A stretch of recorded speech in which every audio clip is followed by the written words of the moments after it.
Hey what's up guys, this is me Lovejeet Arora. स्वागत है आप सभी बच्चों का आज की इस क्लास के अंदर। तो 30 मिनट में एक सुपर रिवीजन हम लोग करने वाले हैं पूरे इंटायर सिलेबस का।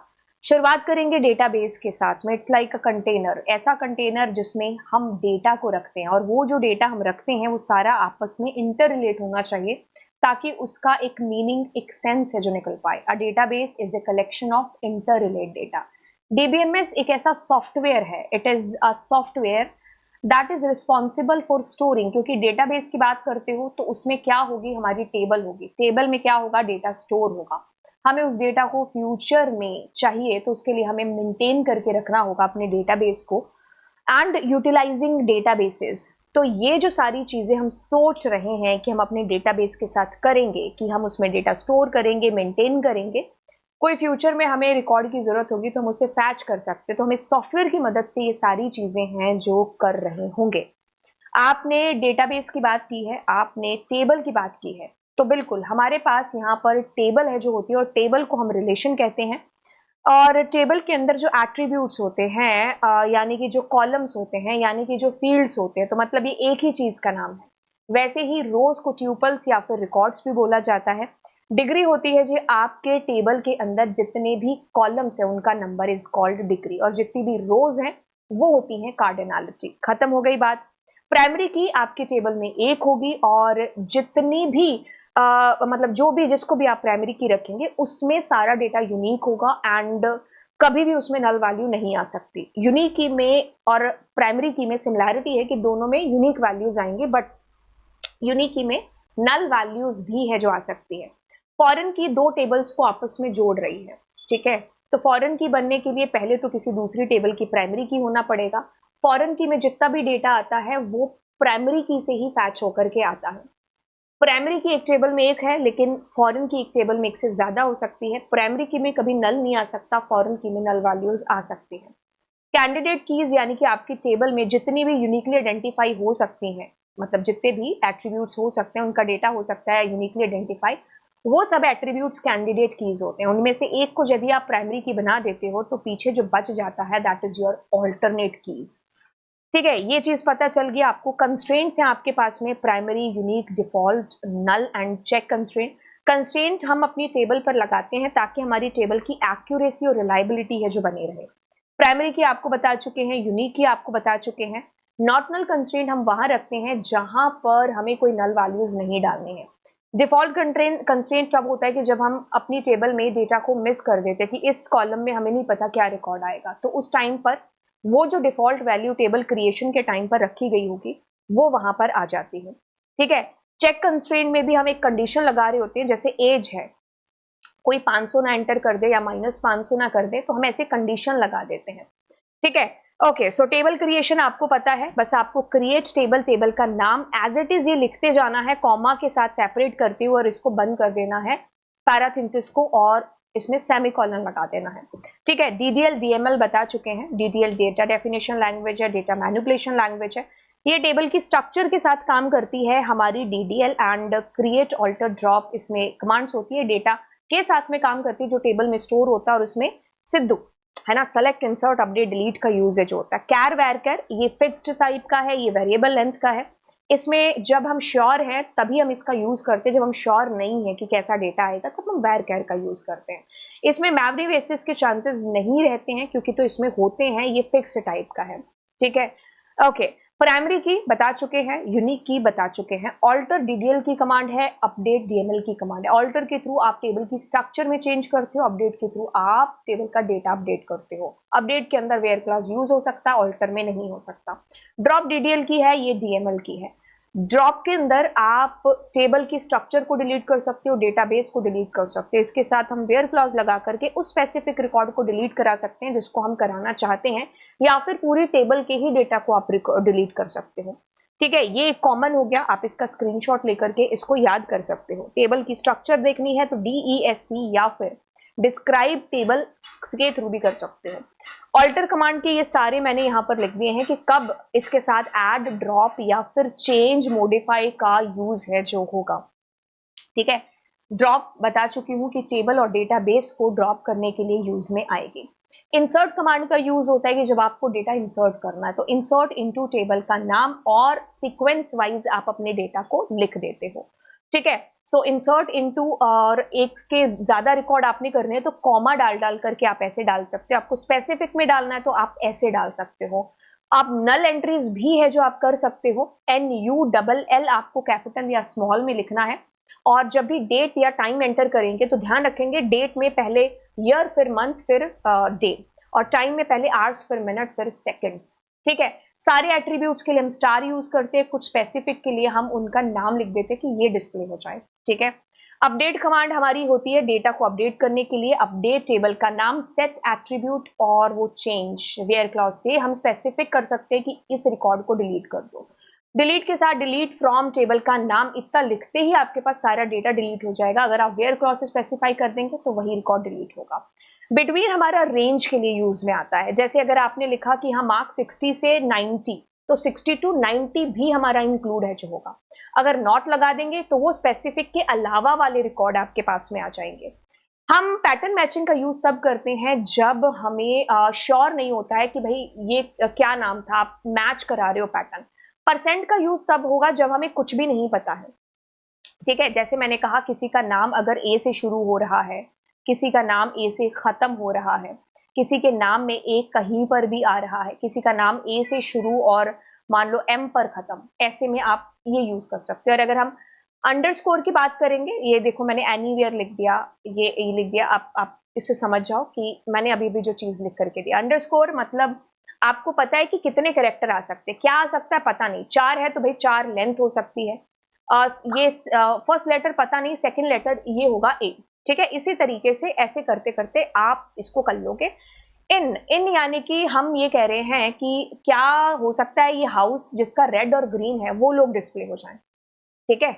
मैंने कहा house is equal to red और house is equal to green, ये बिल्कुल सेम है जो इन का यूज करते हुए होगा। मैंने कहा उसका हाउस अगर नॉट लगा दिया तो रेड और ग्रीन के अलावा वाले लोग मेरे पास डिस्प्ले हो जाएंगे। नल के साथ हमेशा इज का यूज होता है।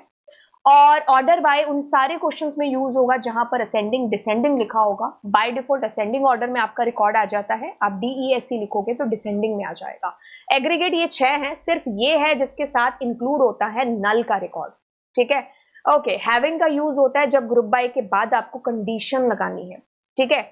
ओके, सो जैसे कि अगर हैविंग की इसकी ग्रुप बाय की बात करें, है ना, तो ग्रुप बाय में कहा है कि minimum rate of items for each wise जैसे शब्द होते हैं ग्रुप बाय जब आता है तो आपने जैसे ही जिसको पकड़ लिया कि इसको मुझे ग्रुप बाय के साथ लगाना है, उसी को ही आप यहां पर लिख देंगे एस कोड, जिससे आपको डेटा अच्छे से डिस्प्ले होगा। आप किसी ना किसी एग्रीगेट की बात करी होगी, उसको लगा करके आपका फाइनल फुल हो जाएगा ग्रुप बाय यहां पर, ठीक है। तो इसमें ईच सिटी है आपको बोला गया है, तो जैसे आपके पास REC सिटी है, आप REC मेरे पीछे छुप जाएगा बट आप इसको ग्रुप बाय के साथ लगा लोगे, ठीक है। और यहां पर आप सेलेक्ट REC सिटी करके, और आपको क्या बोला, नंबर ऑफ तो काउंट स्टार एंड देन आप फ्रॉम टेबल का नाम, बस खत्म ये क्वेरी। काउंट स्टार के बीच में अंतर जिसको आप नीचे कमेंट सेक्शन में लिखेंगे।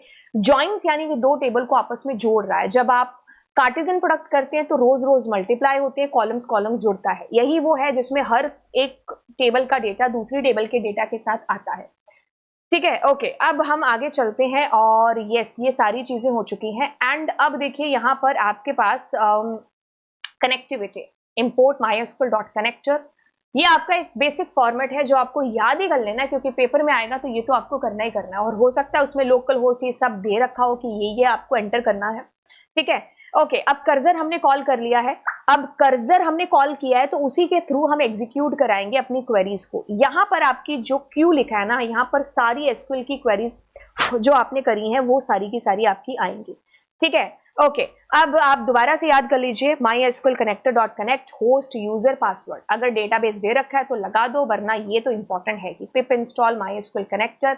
इस कनेक्टेड से आप देखोगे कि आपका कनेक्शन एस्टैब्लिश हो गया है कि नहीं हो गया है, ठीक है। तो ये आपका बेसिक कंसेप्ट था यहाँ पर। एंड यस ये हमारा DBMS का पोर्शन यहाँ से हो गया है जी खत्म। अब तो चलिए हम लोग चलते हैं www, जिसका नाम है जी world wide web. It is a collection of website और web pages stored in web server and connected devices through the internet.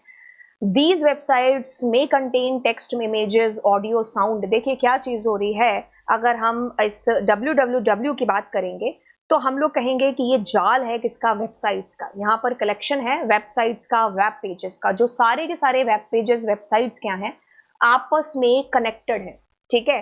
तो अगर हम एक पेज से दूसरे पेज पर पहुंचते हैं हाइपर लिंक से तो बिल्कुल पहुंच जाते हैं, है ना। एक वेबसाइट की बात करें तो टेक्स्ट, इमेजेस, ऑडियो, एनिमेशन एक वेबसाइट के अंदर होते हैं। और कहता है कि www with internet allows retrieval and display of websites on your device, क्योंकि अगर इंटरनेट से कनेक्ट हैं तभी तो हमारी जो वेबसाइट्स हैं या फिर जो भी हम वेब पेज हमारे ब्राउजर पर देख पाएंगे। टिम बर्नर ली ने 1989 में कुछ इसको इन्वेंट किया था। Website is a collection of many web pages. जैसे कॉपी है, कलेक्शन है पेजेस का, वैसे ही वेबसाइट भी है, कलेक्शन है किसका, वेब पेजेस का। ओके, जैसे आप एक वेबसाइट पर पहुंचे और आपने इस लिंक पर क्लिक किया, आप इससे दूसरे पेज पर है जो पहुंच गए, ठीक है। Okay, so website is a collection of many web pages and web pages are digital files that are written in hypertext markup language. Tim Berners Lee ने फर्स्ट वेब पेज है जिसको डेवलप किया था। ओके, सो ये सारे के सारे mix up होते हैं पेजेस जिसमें आप टेक्स्ट या फिर कुछ अदर मीडिया डाल देते हो। तो बस ये नॉर्मल चीजें जिसको आप पढ़ लेना, स्टैटिक और डायनामिक। स्टैटिक मतलब जो चेंज नहीं होती, are returned by the server which are pre built sources. जो आपने 2 साल पहले पेज देखा था शायद अभी भी वही का वही है। नो चेंज, स्टैटिक होगा इसके अंदर, ठीक है। कोई भी चेंज है जो नहीं होता। लेकिन डायनामिक, जैसे आप स्कूल की वेबसाइट खोलते हो तो उसमें जैसे हर दिन बच्चों के बर्थडे होते हैं तो फोटोज चेंज होती है या डेटा चेंज होता है, वो वेबसाइट्स होती हैं आपकी डायनामिक वेबसाइट्स, ठीक है। तो आप इसको ऐसे समझ सकते हो कि डायनामिक में डेटाबेस है जिसके अंदर आप चेंज कर दोगे तो आपका डेटा आपको चेंज होता हुआ दिखाई देगा। यहाँ पर कोई डेटाबेस नहीं है, बस सर्वर से डायरेक्ट आपके क्लाइंट कंप्यूटर तक आपका जो भी आपने पहले डाल रखा हो स्टैटिकली वो आपको दिखता रहता है, कोई चेंज नहीं होता है।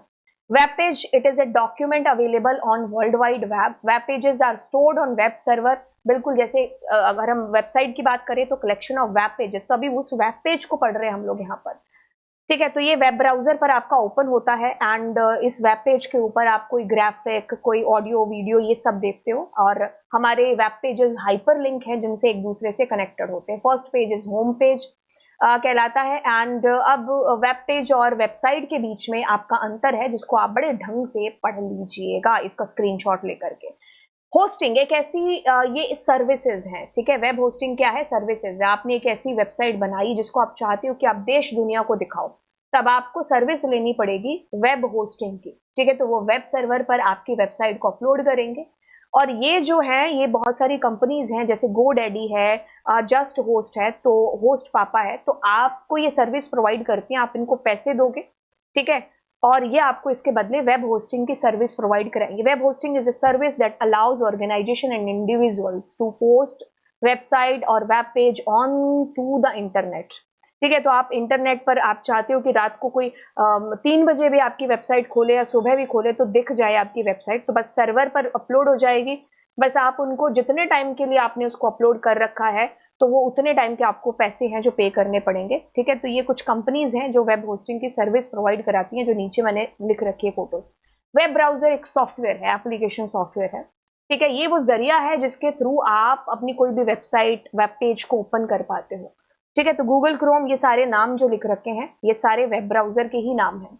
वेब सर्वर, वेब सर्वर क्या है कि भाई जहां पर आप जाकर के आपकी वेबसाइट, सारा डेटा जाकर के स्टोर होता है। Websites content is stored and delivered with the help of a web server, जहां सारी इमेजेस, जितना भी डेटा है वो वेब सर्वर पर जाकर के है जो स्टोर होगा।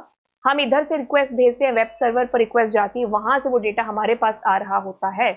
ओके, तो कुछ सिनेरियो इस तरीके का रहता है, आप अपने कंप्यूटर से रिक्वेस्ट करते हो HTTP, वहां से वापस आपके पास ऐसे रिस्पॉन्स है जो आ रहा होता है।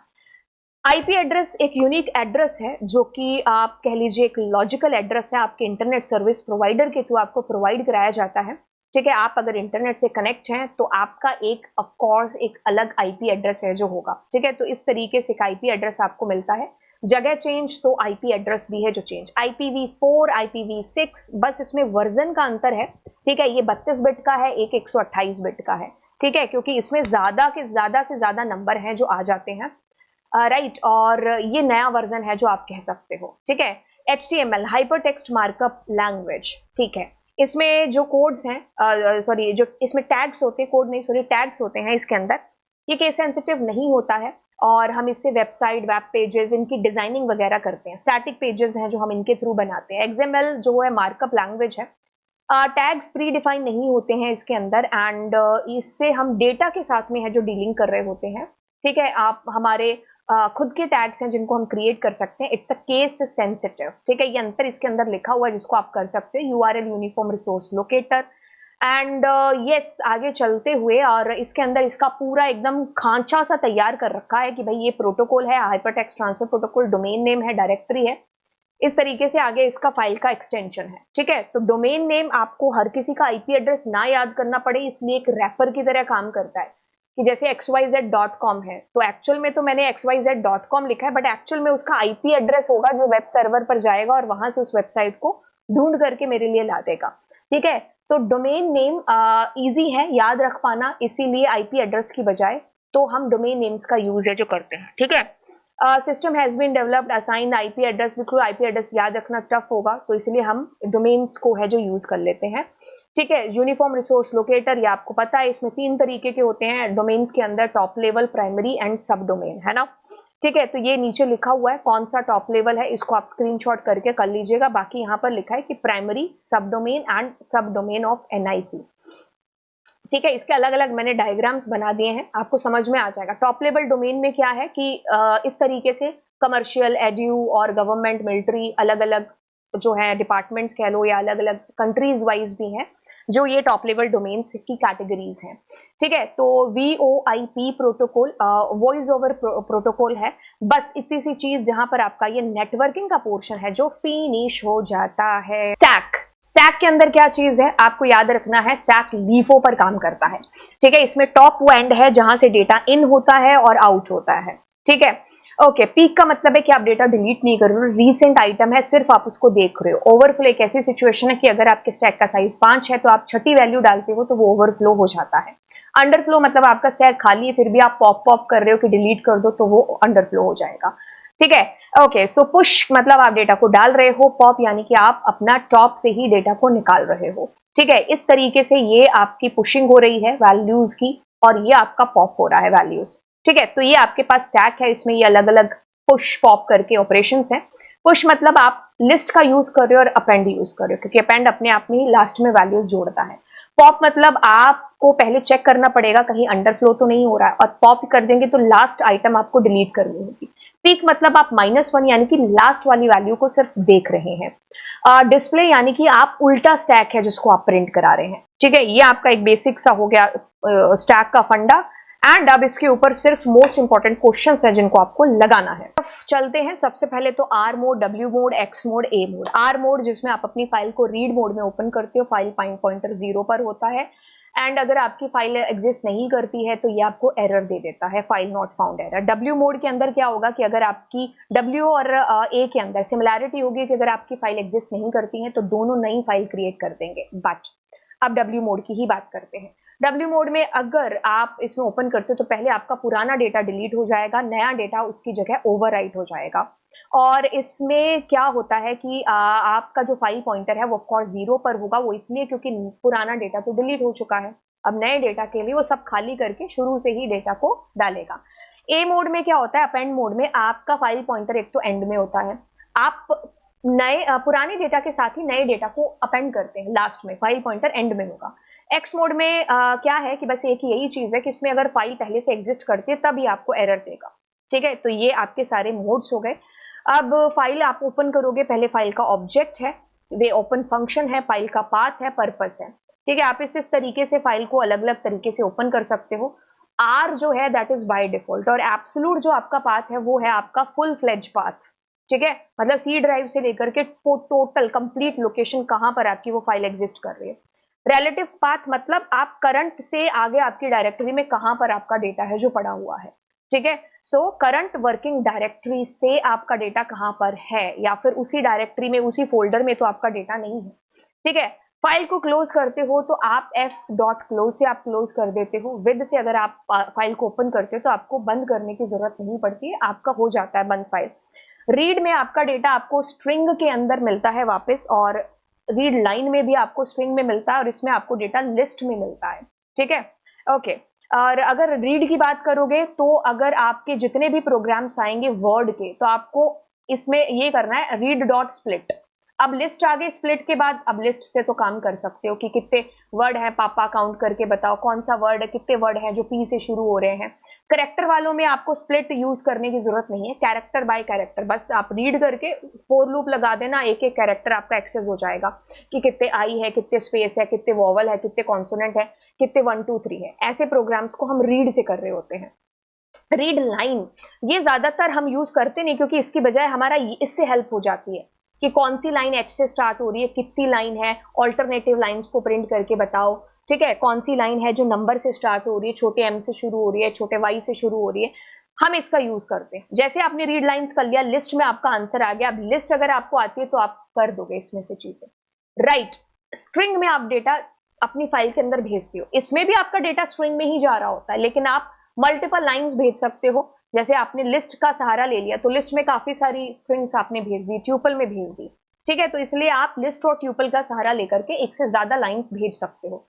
आपकी बाइनरी फाइल जिसमें 0 और 1 की बात होती है, इसमें स्काई वगैरह जो हम टेक्स्ट फाइल के अंदर होता है, ऐसा कुछ भी इसके अंदर नहीं होता। हमारी टेक्स्ट फाइल के अंदर एंड ऑफ लाइन होता है, इसमें ऐसा कुछ नहीं होता एंड ऑफ लाइन, ठीक है। हमारी जो ऑडियो वीडियो ये फाइल्स होती है, हमारी बाइनरी फाइल्स होती है, ये ह्यूमन रीडेबल नहीं होती है, मोर सिक्योर होती है, फास्ट काम है जो करते हैं, ठीक है। ये सारी इसकी हो गई पिकलिंग और अनपिकलिंग। अब इसके अंदर पिकल मॉड्यूल का यूज होता है जब हमें अपने पाइथन ऑब्जेक्ट को बाइट स्ट्रीम में कन्वर्ट करना है तो पिकलिंग बोलते हैं, और डम फंक्शन का यूज होता है जब हमें लोड कराना है डेटा तो हम लोड फंक्शन का यूज करते हैं, इसको अनपिकलिंग बोला जाता है, ठीक है। तो राइट करना यानी कि पिकल कर रहे हैं, रीड करना यानी कि अनपिकल कर रहे हैं। डंप और लोड फंक्शन कब कब यूज हो रहे हैं ये मैं बता चुकी हूँ। सबसे पहले आप इंपोर्ट पिकल हैं जो आप करते हो, एंड देन आप इस तरीके से डंप के थ्रू अपने डेटा को WB मोड का इस्तेमाल कर लेना, गलती से भी कुछ मोड मत चेंज कर देना। लोड कराने के लिए आप यहाँ पर RB मोड में ओपन करके लोड करेंगे। आप जितनी बार डंप करेंगे उतनी बार आपको लोड है जो कराना पड़ेगा। फाइल क्लोज इस तरीके से आप कर देना। CSV फाइल के अंदर आपके पास दो चीजें हैं, एक तो है रीडर और एक है राइटर, ठीक है। राइटर का आप इस्तेमाल करते हो जब आपको डेटा को राइट है जो करना है। राइटर को आपने कर लिया, अब राइटर के अंदर आप राइट रो और राइट रोज दो फंक्शन है। अगर आप एक रो को करना चाहते हो तो राइट रो का यूज कर लेते हो, अदरवाइज राइट रो से आप मल्टीपल लाइंस को एक साथ भी फाइल में डाल सकते हो। रीडर से आपको कुछ नहीं, आप फोर लूप चला करके एक एक करके अपना डेटा है जिसको फैच कर लोगे, रीड, ठीक है। CSV को अगर बहुत ही डीप में जानना है तो हम यहाँ पर ये जो राइटर फंक्शन है एंड देन राइट रो, यानी कि एक ही रो आपकी एंटर हुई, आपने लूप चला करके क्या किया, एक एक रो करी और उसको डालते गए अपनी CSV फाइल के अंदर। या तो ये वाला तरीका हो सकता है, या फिर आप एक नेस्टेड में डेटा डालते गए और बाहर आकर के आपने एक ही साथ डेटा को है जो डाल दिया। या फिर आप ये भी कर सकते हो क्या कि आप नेस्टेड बनाते गए, बाहर एक और लूप लगाना पड़ा आपको और फिर आपने राइट रो है जो डेटा कर दिया। इनमें से कोई भी फंडा आप अप्लाई कर सकते हो जब आपको डेटा को राइट है जो अपनी फाइल के अंदर कराना है, ठीक है। तो CSV हमारा यहाँ पर हो गया खत्म। स्लाइसिंग का हम यूज तब करते हैं जब हमें अपने डेटा का एक हिस्सा निकालना होता है। जैसे कि मान लीजिए आप अगर स्ट्रिंग का यूज कर रहे हैं, लिस्ट का यूज कर रहे हैं, या फिर ट्यूपल का यूज कर रहे हैं, तो इसके लिए इस्तेमाल होगा हमारा स्लाइसिंग। अगर हम डेटा को बीच में से फैच कर रहे हैं उसका एक हिस्सा, अब इसमें क्या होगा, कॉलन साइन यूज होगा। यहाँ पर होगा कि स्टार्ट कहाँ से कर रहे हो, मैंने कहा 1 से लेकर के 3 तक, यानी कि 1 और 2 नंबर इंडेक्स की वैल्यू आएगी, जो भी आप यहाँ दोगे उससे कम तक चलेगा। तो यहाँ स्टार्टिंग का इंडेक्स होता है, यहाँ एंड का होता है। कभी कभार स्टार्टिंग का दिया नहीं होता तो इट मीन ऑटोमेटिकली 0 से शुरू होगा। मान लीजिए यहाँ 3 से लेकर के कुछ नहीं दिया है तो ये 3 से शुरू होगा और आखिर तक चलेगा, ठीक है। इसमें बाय डिफॉल्ट जो स्टेप होता है वो 1 होता है। अगर मैंने यहाँ पर कहा कि तुम 0 से लेकर के मान लो तुम 4 तक चलो और स्टेप दे दिया 2, तो दैट मीन 0 आएगा, उसके बाद 1 ना आकर के 2, तो एक छोड़ करके एक आपका यहाँ पर आएगा स्लाइसिंग के केस में। ये चीज याद रखना। फोर लूप आपका होता है कि जैसे आपने फोर आई इन रेंज का यूज भी कर सकते हो। रेंज हमारा एक ऐसा फंक्शन है जो इंटीजर के साथ काम करता है। आपने कहा I5, तो I के अंदर आपके पास 0 से लेकर के 4 के बीच में जो वैल्यूज हैं वो आएंगी। अगर आप रेंज का इस्तेमाल नहीं करते और मैंने लिख दिया यहाँ X, और X में मान लीजिए मेरी एक लिस्ट है 3 4 5, अब इस I के अंदर 3 4 5 आएगा, ठीक है। आइडेंटिफायर्स, बिल्कुल हम ये आइडेंटिफायर, ये I क्या आइडेंटिफायर है, ये X क्या आइडेंटिफायर है, तो इसके लिए हमें रूल्स फॉलो करना होगा कि हम किसी भी आइडेंटिफायर को न्यूमेरिक से शुरू नहीं कर सकते, अंडरस्कोर के अलावा कुछ दे नहीं सकते, स्पेस नहीं दे सकते हम, और कीवर्ड्स का इस्तेमाल नहीं कर सकते। ठीक है, तो ये हमें ध्यान रखना होगा। आउटपुट बेस्ड क्वेश्चन जो मैंने कराए आप उसमें से कर लेना। लिस्ट में अपेंड, अगर हम एक लिस्ट में डेटा है लास्ट में अपेंड करना चाहते हो तो अपेंड करेंगे, एक या एक से ज्यादा तो हम एक्सटेंड का यूज करेंगे। ठीक है, तो ये चीज हमारी हो गई किसकी, पाइथन रिवीजन टूर के अंदर की। चल आपको पता होनी चाहिए, लोकल यानी कि जो फंक्शन की बॉडी के अंदर वेरिएबल होते हैं वो लोकल होते हैं, ग्लोबल जो बाहर होते हैं। ठीक है, लेग्बी रूल हमारा वो होता है, इसकी फुल फॉर्म है लोकल, एनक्लोजिंग, ग्लोबल और बिल्ट इन। सबसे ज्यादा स्कोप होता है बिल्ट इन का, सबसे कम होता है लोकल का। ओके, तो फंक्शंस की अगर हम बात करते हैं तो फटाफट रिवीजन में कहता है कि आपके पास फंक्शन कॉल है और फंक्शन की हेडिंग है। फंक्शन हेडिंग के अंदर जो आपके एक्स और वाई दे रखे हैं आपके फॉर्मल है, पैरामीटर्स बोला जाता है और इन्हीं को फॉर्मल पैरामीटर या फॉर्मल आर्ग्यूमेंट्स बोल देते हैं। ये जो फंक्शन कॉल है इसमें और बी है, ये आपके आर्ग्यूमेंट्स हैं और आर्ग्यूमेंट्स को ही एक्चुअल पैरामीटर या फिर एक्चुअल आर्ग्यूमेंट के नाम से जानते हैं। ठीक है, तो ये इनकी परिभाषा रही। रिटर्न होता है कि आप अपने फंक्शन से कुछ आंसर वापस ले रहे हो, तो ये कीवर्ड आपका यूज होता है। आप रिटर्न यूज करो या ना करो, मतलब ये डिपेंड करता है आपके क्वेश्चन की डिमांड के ऊपर। लेकिन जहां पर भी आपने रिटर्न यूज कर लिया है वो आपके फंक्शन की लास्ट लाइन होगा, उसके बाद आप चाहे कुछ भी लिखेंगे तो वो आपका रिटर्न नहीं होगा। ठीक है, सो अभी तक आपने ये चीजें देखी हैं कि रिटर्न के अंदर आप एक से ज्यादा मल्टीपल वैल्यूज को सेंड कर सकते हो। ठीक है, तो यहाँ पर आप एक स्टेटमेंट, एक पूरा एक्सप्रेशन भेज रहे हो। ठीक है, अगर मान लीजिए आप यहीं प्रिंट कर गए और यहाँ पर भी आप प्रिंट एक्सेप्ट कराने के लिए मतलब रिटर्न का वेट कर रहे हो, तो ऐसे में नन है जो आपके पास प्रिंट हो जाएगा। ठीक है, और रिटर्न मतलब आपको आपका आंसर वापस दे रहा है, उस आंसर से आप प्रिंट करा लो, कुछ भी कर लो, ये आपके ऊपर डिपेंड करता है। ठीक है, अब आप रिटर्न में मैंने कहा ना मल्टीपल स्टेटमेंट्स ऐसे भी आप भेज सकते हो और आप ऐसे रिसीव भी करा सकते हो। ठीक है, आप इक्वल्स टू का यूज भी है जो कर सकते हो, जो हमारे नॉर्मल पाइथन के अंदर मल्टीपल असाइनमेंट के अंदर है जो होता है। ठीक है, 7 नंबर हमने चीज देखी है कि अगर आप एक ट्यूपल रिटर्न करा रहे हो और आप इक्वल्स टू कर रहे हो तो ऑफकोर्स सभी में सेम ट्यूपल जाएगा और आप इसको प्रिंट कर रहे हो, क्योंकि a comma b comma c comma d is equals to some एक अलग मतलब निकालता है और ये एक अलग मतलब है जो निकालता है। ठीक है, अब हम यहाँ पर कुछ ऐसी चीजें देख लेते हैं जो कह लो कि जिससे एरर आती है और नहीं आती। पहले नहीं आती वाली चीजें देखते हैं। टाइप्स ऑफ आर्ग्यूमेंट्स के अंदर आपने ऐसा देखा कि ये आपके क्या है, डिफॉल्ट है। ठीक है, तो ये बी इसमें जाएगा, ए इसमें जाएगा। अगर आपको नहीं पता है, सॉरी ये आपके कीवर्ड्स हैं। ठीक है, अगर आपको नहीं पता है कि इनका जो अरेंजमेंट है वो आगे पीछे कहाँ पर है, तो ऐसे में हम कीवर्ड्स का इस्तेमाल करते हैं। तो इसके पास ये, इसके पास, ठीक है, ये आपका डिफॉल्ट है। तो अब बी के पास ये चला गया, ए के पास ये चला गया, अब बी के पास ये वैल्यू, ए के पास ये वैल्यू। अब ये वैल्यू देखो आपकी ए के पास जा रही है, जो आपका 10 है वो आपका पहले नंबर पर जा रहा है और ये भी आपका ए के अंदर जा रहा है। तो इसमें किसी में भी एरर नहीं है, ऐसा हो सकता है।